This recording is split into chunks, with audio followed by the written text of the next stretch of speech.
Welcome to NSN news. నేను మీ PR. జర్నలిస్టులపై పోలీసులు వరుస దాడులకు తెగబడుతున్నారు. మొన్న డిఎస్సి అభ్యర్థులు నిరుద్యోగుల ఆందోళనను కవర్ చేస్తున్న జర్నలిస్టులపై పోలీసులు దాడి చేశారు. ఈ ఘటన మరవక ముందే నేడు మరో జర్నలిస్టుపై దాడి చేసి ఈడ్చుకెళ్లారు. కాంగ్రెస్ ప్రభుత్వం ఏర్పడిన నాటి నుంచి పోలీసులు జర్నలిస్టులపై రెచ్చిపోతున్నారు. నిన్నగాక మొన్న హైదరాబాద్లో బల్కంపేట ఎల్లమ్మ సాక్షిగా మహిళా జర్నలిస్టును ఓ పోలీస్ అధికారి అత్యంత అవమానకరమైన భాషలో తిట్టాడు.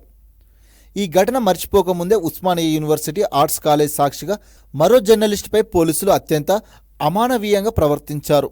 ఓ టీవీ జర్నలిస్ట్ కాలర్ పట్టుకొని లాక్కెళ్లారు. బలవంతంగా పోలీస్ జీప్ ఎక్కించి టానాకు తీసుకెళ్లారు. ఆర్ట్స్ కాలేజ్ వద్ద డిఎస్సి వాయిదా వేయాలని కోరుతూ నిరుద్యోగులు చేస్తున్న ఆందోళనను కవర్ చేయడమే ఆయన తప్పన్నట్లుగా పోలీసులు ప్రవర్తించారు. నిరుద్యోగుల డిమాండ్ల సాధన కోసం గాంధీ హాస్పిటల్లో మోతిలాల్ నాయక్ దీక్ష కవరేజ్కి వెళ్లిన కెమెరామెన్లను కూడా ఇలాగే గల్లపట్టి బయటకు లాక్కొచ్చారు. స్కూల్ ఎడ్యుకేషన్ ముట్టడిని కవర్ చేస్తున్న జర్నలిస్టులపై పోలీసులు దురుసుగా ప్రవర్తించారు. జూబ్లీ హిల్స్ పెద్దమ్మ గుడి వద్ద భిక్షాటన చేస్తున్న గురుకుల అభ్యర్థుల ఆందోళనను కవర్ చేస్తున్న జర్నలిస్టులపై అక్కడి సెక్యూరిటీ సిబ్బంది దాడి చేశారు. గడిచిన 15 రోజులుగా జర్నలిస్టులపై పోలీసుల ఆకృత్యాలు కొనసాగుతున్న రాష్ట్ర ప్రభుత్వం వాటిని కట్టడి చేసేందుకు కనీస ప్రయత్నాలు చేయడం లేదు. దీంతో పోలీసులు మరింత రెచ్చిపై ప్రవర్తిస్తున్నారు. పోలీసుల చర్యలను నిరసిస్తూ జర్నలిస్ట్ సంఘాలు ఆందోళన వ్యక్తం చేస్తున్నా ప్రభుత్వం పట్టించుకోవడం లేదు. వరుసగా ఇన్ని ఘటనలు జరుగుతున్న తెలంగాణ మీడియా అకాడమీ సైతం వీటిని ఖండిస్తూ కనీసం ఓ ప్రకటన విడుదల చేయకపోవడం గమనార్హం.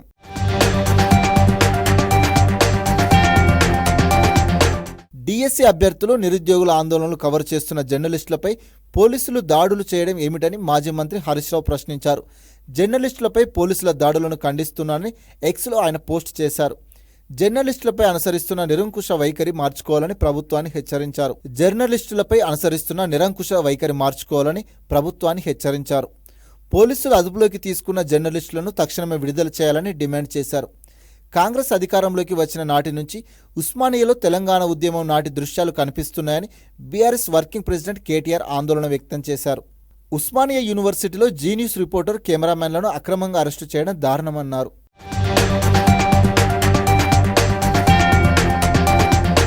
రాష్ట్రంలో జాతీయ రహదారుల నిర్మాణానికి పూర్తి సహకారం అందించే దిశగా రేవంత్ సర్కార్ అడుగులు వేస్తుంది. ఎన్హెచ్ఏఐ ఉన్నతాధికారుల భేటీలో లేవనెత్తిన వినతులపై ఇవాళ సచివాలయంలో సీఎం రేవంత్ రెడ్డి ఉన్నత స్థాయి సమీక్ష నిర్వహించారు. ఈ మేరకు నేషనల్ హైవేల స్థితిగతులపై అధికారులను అడిగి తెలుసుకున్నారు. హైదరాబాద్లోని సచివాలయంలో జాతీయ రహదారుల విస్తరణ అభివృద్ధిపై సీఎం రేవంత్ సమీక్ష నిర్వహించారు. ఈ కార్యక్రమానికి మంత్రి కోమటిరెడ్డి వెంకటరెడ్డి, సిఎస్ శాంతికుమారి అధికారులు హాజరయ్యారు. వీడియో కాన్ఫరెన్స్ ద్వారా మంత్రి తుమ్మల నాగేశ్వరరావు సమీక్షలో పాల్గొన్నారు. జాతీయ రహదారుల స్థితిగతులపై సీఎం అడిగి తెలుసుకున్నారు. రీజనల్ రింగ్ రోడ్డు భూసేకరణలో పురోగతిపై ఆరా తీశారు. మంచిర్యాల, వరంగల్, ఖమ్మం, విజయవాడ కారిడార్ భూసేకరణపై ఆరా తీసిన సీఎం ఆయా జిల్లాల కలెక్టర్లతో వీడియో కాన్ఫరెన్స్ ద్వారా మాట్లాడారు. నెలాఖరులోగా పూర్తి వివరాలు సమర్పించాలని కలెక్టర్లను ఆదేశించారు.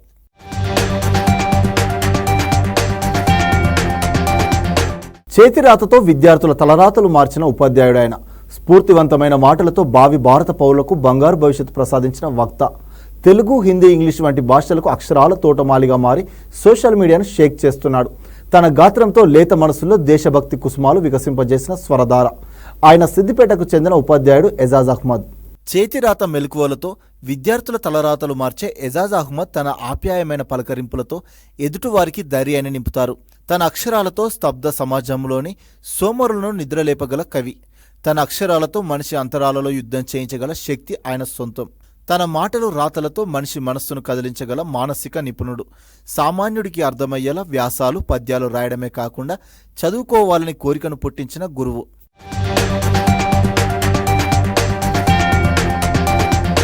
చేతిరాత మెలకువలతో విద్యార్థుల తలరాతలు మార్చే ఎజాజ్ అహ్మద్ తన ఆప్యాయమైన పలకరింపులతో ఎదుటివారికి ధైర్యాన్ని నింపుతారు. తన అక్షరాలతో స్తబ్ద సమాజంలోని సోమరులను నిద్రలేపగల కవి. తన అక్షరాలతో మనిషి అంతరాలలో యుద్ధం చేయించగల శక్తి ఆయన సొంతం. తన మాటలు రాతలతో మనిషి మనస్సును కదిలించగల మానసిక నిపుణుడు. సామాన్యుడికి అర్థమయ్యేలా వ్యాసాలు, పద్యాలు రాయడమే కాకుండా చదువుకోవాలని కోరికను పుట్టించిన గురువు. పదాలతో ప్రయోగాలు చేయడం ఆయనకు వెన్నుతో పెట్టిన విద్య. అక్షరానికి ఎవరైనా దాసోహం కావాల్సిందేనని, కదలలేని మనిషిని పరిగెత్తించగల సత్తా దానికి ఉన్నదని తన కథనాలతో తెలియజేశాడు ఎజాజ్ అహ్మద్.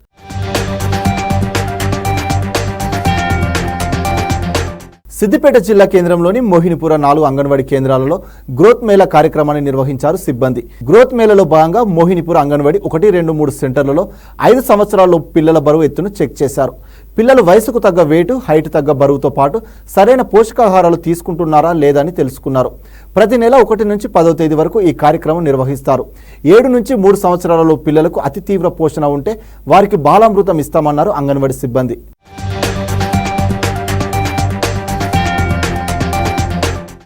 ముస్లిం మహిళలకు భరణమిచ్చే విషయంలో సుప్రీంకోర్టు కీలక తీర్పు ఇచ్చింది. విడాకుల తర్వాత వారు కూడా భరణానికి అర్హులని స్పష్టం చేసింది.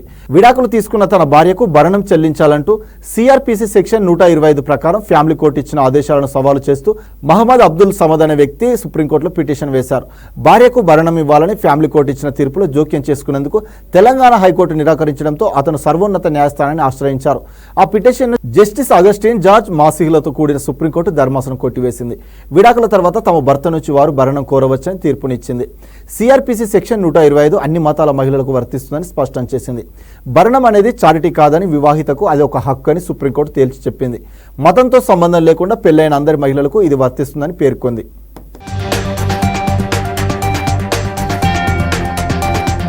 గత ప్రభుత్వం తరహాలోనే కొత్త రేషన్ కార్డుల జారీలో కాంగ్రెస్ సర్కార్ కాలయాపన చేస్తుందని కేంద్ర బొగ్గు గనుల శాఖ మంత్రి కిషన్ రెడ్డి విమర్శించారు.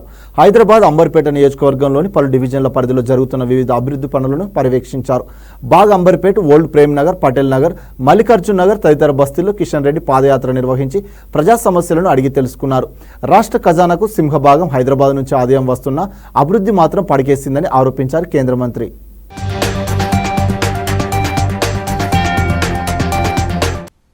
ఇంతవరకు కొత్త రేషన్ కార్డ్స్ కూడా ఇవ్వడం లేదు. టీఆర్ఎస్ ప్రభుత్వము కేసీఆర్ రేపు మాపు అంటూ రేషన్ కార్డ్స్ విషయంలో కాలం గడపడే తప్ప మరి ఇంతవరకు కూడా కొత్త రేషన్ కార్డ్స్ ఆయన ఇవ్వలేదు. 10 సంవత్సరాలు 100 రోజుల పేరు చెప్పి అధికారంలోకి వచ్చినటువంటి కాంగ్రెస్ పార్టీ కూడా ఇంతవరకు కొత్త రేషన్ కార్డ్స్ ఇవ్వడం లేదు. రేషన్ కార్డు లేని కారణంగా గ్యాస్ కనెక్షన్ పొందలేకపోతా ఉన్నారు. మరి ఇతర ఏ రకమైనటువంటి సహాయం అందడం లేదు. సంక్షేమ కార్యక్రమం ఈరోజు తెలంగాణలో అమలు జరగడం లేదు. పెన్షన్స్ రావడం లేదు, రేషన్ కార్డ్స్ రావడం లేదు, ఫీజు రియంబర్స్మెంట్ లేదు. మరి ఆరోగ్యశ్రీ, ఆయుష్మాన్ భారత్ ఏ హాస్పిటల్లో చేసే పరిస్థితి లేదు. చివరకు జిహెచ్ఎంసీలో కూడా చిన్న చిన్న రోడ్లు రిపేరింగ్ చేయాలంటే కూడా మున్సిపల్ కార్పొరేషన్ డబ్బులు ఇవ్వని కారణంగా టెండర్లు వేసేటువంటి పరిస్థితి కూడా ఈరోజు ఎవరు కూడా ముందుకు రావడం లేదు. హైదరాబాద్కు కనీస సౌకర్యాలు కూడా కల్పించలేనటువంటి పరిస్థితుల్లో ఉన్నారు. కాబట్టి దీన్ని వెంటనే పరిష్కారం చేయాల్సిందిగా కోరుతా ఉన్నాను. మార్పు కావాలని చెప్పి ఏం మార్పు తెచ్చారని ప్రభుత్వ హాస్టళ్లు ఇంకా అధ్వాన్న పరిస్థితికి చేరుకున్నాయని బీజేపీ మేధకెంపీ రఘునందన్ రావు ఫైర్ అయ్యారు. గవర్నమెంట్ హాస్టల్లో జరుగుతున్న ఘటనలపై ట్విట్టర్ వేదికగా స్పందించిన ఆయన సాంబార్లో ఎలుక, మోడల్ స్కూల్లో ఫుడ్ పాయిజన్తో విద్యార్థులకు అస్వస్థత అని పలు దినపత్రికల్లో వచ్చిన కథనాలను పోస్ట్ చేశారు. దీనిపై ఎంపీ మార్పు కావాలి, కాంగ్రెస్ రావాలి అన్నారు. మొత్తానికి కాంగ్రెస్ వాళ్ళు వచ్చారు కానీ ఏం మార్పు తెచ్చారని ప్రశ్నించారు. ఆనాటి బీఆర్ఎస్ పాలనలో ప్రభుత్వ హాస్టళ్లలో దుస్థితి పురుగుల అన్నం, నీళ్ల చారులా ఉండేదని, నేడు కాంగ్రెస్ పాలనలో ప్రభుత్వ హాస్టల్లో ఇంకా అధ్వాన్న పరిస్థితి ఏర్పడిందని మండిపడ్డారు.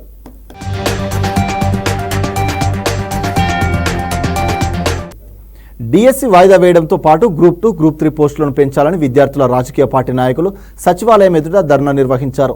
రేవంత్ రెడ్డి అధికారంలోకి రాకముందు మాట్లాడిన మాటలు అధికారంలోకి వచ్చిన తర్వాత మర్చిపోయారని అన్నారు స్టూడెంట్స్. విద్యార్థులు ఆందోళన చేస్తున్నా సీఎం కనీసం స్పందించడం లేదని మండిపడ్డారు. డిఎస్సి వాయిదా వేయడం వల్ల ప్రభుత్వానికి జరిగే నష్టం ఏంటని ప్రశ్నించారు. కాగా ధర్నా చేసిన వారిని పోలీసులు అదుపులోకి తీసుకున్నారు.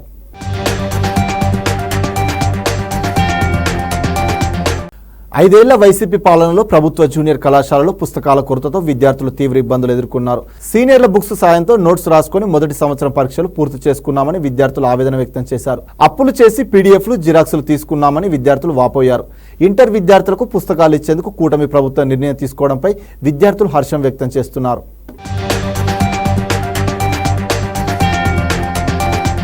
ఎన్నికల్లో ఎంపీగా గెలిచిన తర్వాత తొలిసారి ఎన్టీఆర్ జిల్లా నందిగామలో అడుగుపెట్టిన కేశినేని చిన్నికి తెలుగుదేశం నాయకులు ఘనస్వాగతం పలికారు.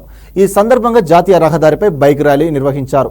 వేదాద్రి కంచెల ఎత్తిపోతల పథకం మరమ్మతులకు వెంటనే నిధులు మంజూరు చేయాలని రైతులు కోరారు.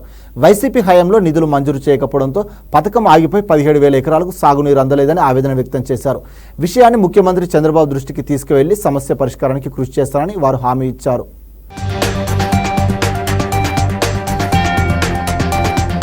తెలంగాణ నూతన డీజీపీగా సీనియర్ ఐపీఎస్ ఆఫీసర్ జితేందర్ బాధ్యతలు స్వీకరించారు.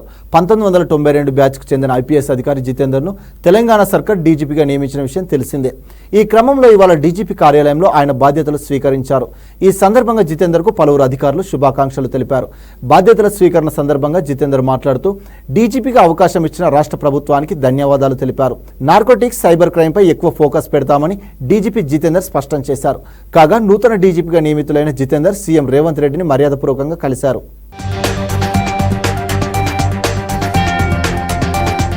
ఏపీలోని 8 ప్రధాన దేవాలయాల్లో అభివృద్ధి కార్యక్రమాలు, ఇతర అంశాలపై సమీక్షలు నిర్వహిస్తున్నట్లు దేవాదాయ శాఖ మంత్రి ఆనం రామనారాయణ రెడ్డి తెలిపారు. ఇంద్రకీలాద్రిలోని దుర్గమల్లేశ్వర స్వామిని మంత్రి కుటుంబ సమేతంగా దర్శించుకున్నారు. ఆలయ అధికారులు, పండితులు అమ్మవారి ఆలయం, శివాలయంతో పాటు అన్ని ఉపాలయాల్లో పూజలు నిర్వహించారు. ఆలయంలో భక్తులకు మెరుగైన సౌకర్యాల కల్పన కోసం తగిన చర్యలు తీసుకుంటున్నామని మంత్రి వెల్లడించారు.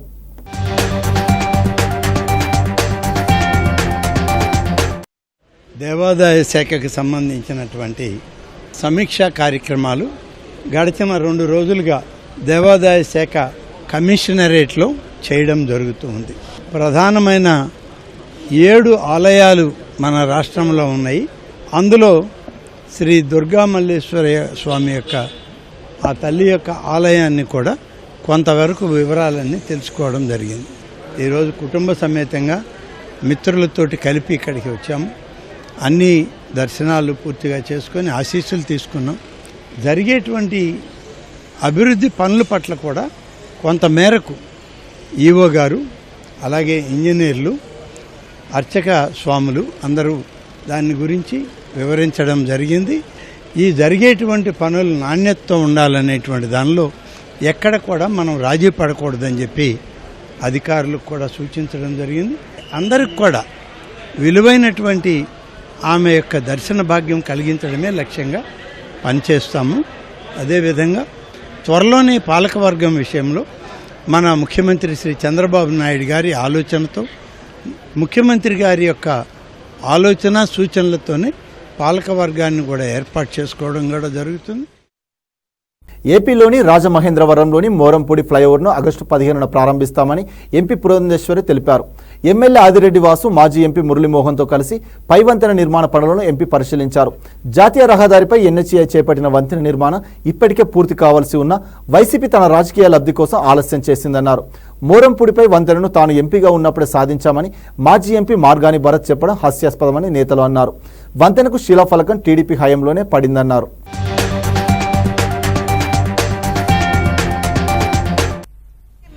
బ్రిడ్జ్ ఏదైతే ఉందో గత కొన్ని రోజులుగా వివాదాస్పదంగా మారినటువంటి సందర్భంలో, వివాదాస్పదం అని ఎందుకు అంటున్నానంటే, నాకంటే ముందు ఇక్కడ ఉన్నటువంటి మార్గాని భరత్ గారు వారి హయాంలోనే వారు పొట్లాడి నితిన్ గడ్కరీ గారితో నేను ఈ మొరంపూడి బ్రిడ్జ్ శాంక్షన్ చేయించాను అని చెప్పి వారు చెప్పడం జరిగింది.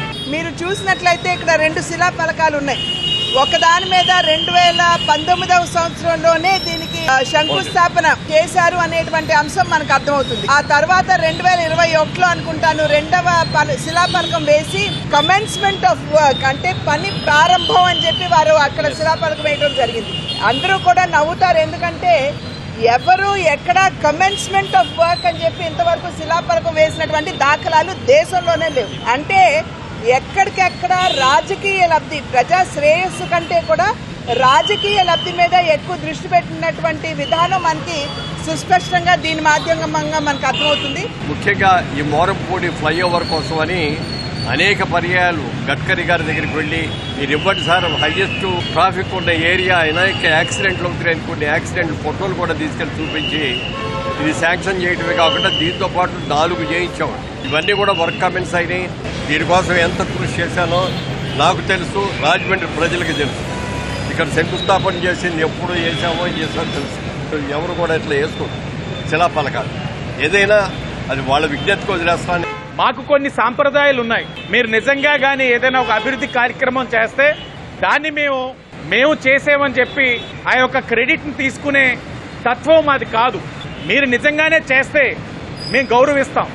కానీ ఇది గౌరవ మాజీ పార్లమెంట్ సభ్యులు మురళీమోహన్ గారు చేశారన్నప్పుడు కనీసం ఏనాడు కూడా నీకు గౌరవం లేకుండా, ఆయన పేరును కూడా ఉచ్చరించకుండా నేనే చేశానని చెప్తా ఉన్నారు. నిజంగా ఆయనే కానీ మంచి చేస్తుంటే రాజమండ్రికి ఈరోజు 70,000 మెజార్టీతో ఓడిపోయేవాడా? నిజంగా ఆయనే చేస్తుంటే ప్రజలు ఈ రీతిలో తిరస్కరించేవారా వారిని? వారు ఏ విధమైన కార్యక్రమాలు చేయలేదు కాబట్టే వైసీపీ పార్టీని తిరస్కరించారు ప్రజలు. చిత్తూరు జిల్లా పుంగనూరు నుంచి తిరుమలకు టీడీపీ నాయకులు, కార్యకర్తలు, అభిమానులు పాదయాత్ర ప్రారంభించారు. తెలుగుదేశం పార్టీ కూటమి విజయం సాధిస్తే తిరుమలకు కాలినడకన వస్తామని మొక్కుకున్నట్లు తెలిపారు. పుంగనూరు ఎన్టీఆర్ కూడలి నుంచి చేపట్టిన పాదయాత్రను మండల టీడీపీ అధ్యక్షుడు మాధవరెడ్డి పార్టీ జెండా ఊపి ప్రారంభించారు.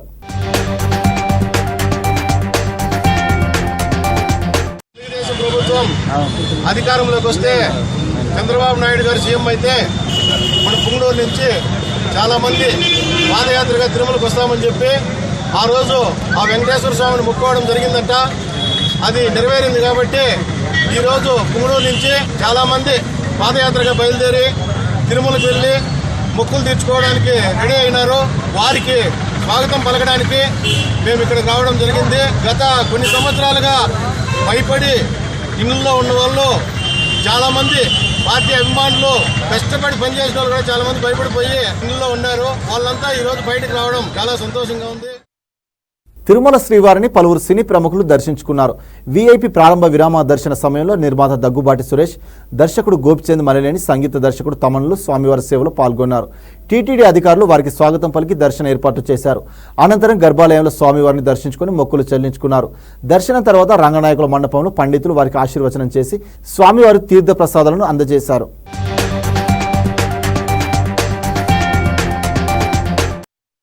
టికెట్ రేట్స్ నార్మల్గా government is not made a big problem. వాళ్ళకి ఏది కావాలంటే చేసేసుకోవచ్చు అని చెప్పారు వితౌట్ ఎనీ ప్రాబ్లం. దానికి ఇది సింప్లిఫై ద జియో అని మన పవన్ కళ్యాణ్ గారు చెప్పారు. అది పెద్ద ఇష్యూ కాదు.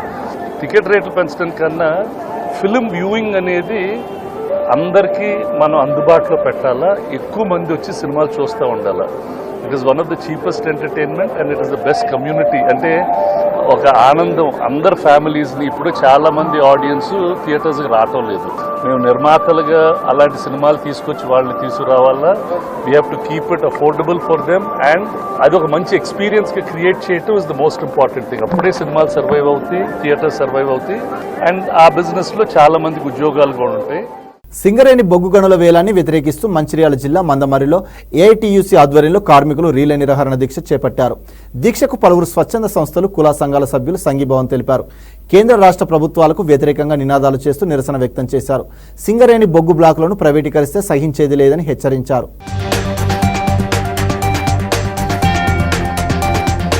కేంద్ర బొగ్గల శాఖ మంత్రి కిషన్ రెడ్డి గారిని కూడా కలిసి సింగరేణికి బావులు కేటాయించండి, ఈ వేలం సిస్టమ్ సింగరేణికి రద్దు చేయండి అని చెప్పేసి అడిగాం. ఎందుకంటే గతంలో గుజరాత్ లో అదేవిధంగా ఛత్తీస్గఢ్ లో, ఒరిస్సాలో కొన్ని బావులని వేలం లేకుండానే అక్కడ కేటాయించడం జరిగింది కోల్ ఇండియాకి. అట్లనే ఇక్కడ కూడా వేలం లేకుండానే కేటాయించాలని అడిగాం. మొత్తం 9 బావులు ఈ 2-3 సంవత్సరాల కాలంలో సింగరేణిలో వచ్చే విధంగా పర్మిషన్స్ ఇప్పిస్తామని చెప్పారు. ఏదేమైనా సింగరేణిలో కొత్త బావులు రావాలి, సింగరేణికి భవిష్యత్తు ఉండాలి, సింగరేణి కార్మికులకు భవిష్యత్తు ఉండాలని. గడిచిన 5 ఏళ్లలో భూమన కుటుంబం తిరుపతిని అవినీతికి కేంద్రంగా మార్చిందని బీజేపీ రాష్ట్ర అధికార ప్రతినిధి భానుప్రకాష్ రెడ్డి ఆరోపించారు. వైసీపీ ప్రభుత్వంలో తిరుపతి కార్పొరేషన్లో జరిగిన అవినీతిపై విజిలెన్స్ విచారణ చేయించాలని డిమాండ్ చేశారు. తిరుమల శ్రీవారి నిధులను భూమన కరుణాకర రెడ్డి ఇష్టానుసారం పక్కదారి పట్టించారన్నారు.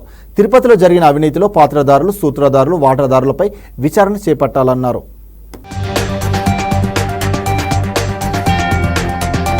తిరుపతి ప్రాంతం వరకు జరిగినటువంటి అవినీతి అక్రమాల మీద మేము విచారణ మాకున్నటువంటి ఆధారాలతో మేము స్వీకరిస్తా ఉంటే అసలు భయపడిపోతున్నాం. మేము కొండతో పాటు వెంకటేశ్వర స్వామితో పాటు తిరుపతి కార్పొరేషన్ లో కోడు బొచ్చును కూడా వదలలేదు. వీళ్ళు దేవుణ్ణి వదలరు. ప్రజలకు అందాల్సినటువంటి నిధుల్ని మెక్కేశారు. తండ్రేమో కొండ మీద, కొడుకేమో తిరుపతిలో. కొండ మీద టీటీడీ తిరుమల తిరుపతి దేవస్థానాల చైర్మన్ గా వారక్కడ రోడ్లు పాతూ ఈ సివిల్ వర్క్స్ లో కమిషన్లు తీసుకున్నారని చెప్పి శ్రీవారి భక్తుల నుంచి అనేక కంప్లైంట్లు, ఫిర్యాదులు. కింద కొడుకు ఇంజనీరింగ్ వర్క్స్ లో, స్మార్ట్ సిటీ వర్క్స్ లో అన్నిట్లో ఈయన చెప్పిందే జరగాలని చెప్పి జరిగాయని చెప్పి ఫిర్యాదులు మాకు. కాబట్టి దీని మీద నిగ్గు తేల్చాలంటే పూర్తి స్థాయిలో విచారణ జరిపించాలని చెప్పి భారతీయ జనతా పార్టీ డిమాండ్ చేస్తోంది. ఉంది. ఇంతటితో ఈ వార్తలు సమాప్తం. మరిన్ని వార్తలతో మళ్ళీ కలుద్దాం. అంతవరకు చూస్తూనే ఉండండి మన NSN న్యూస్.